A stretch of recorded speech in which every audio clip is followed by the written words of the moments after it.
દેહમાં હોવા છતાં દેહ નથી તું, દેહમાં હોવા છતાં તું દેહ નથી.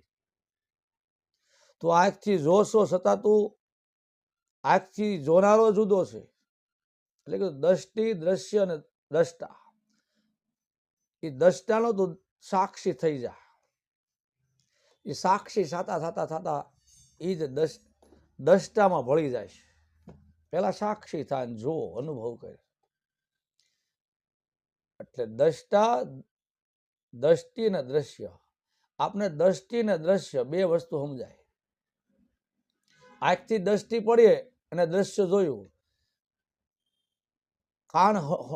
કાન સાંભળે છે અને એ સાંભળ્યું શું? એ મને વિચાર્યું.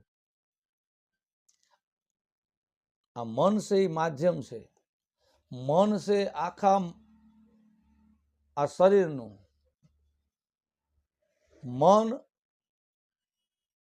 એ આપણા આ રૂપ તરફ ની આનંદ લે છે.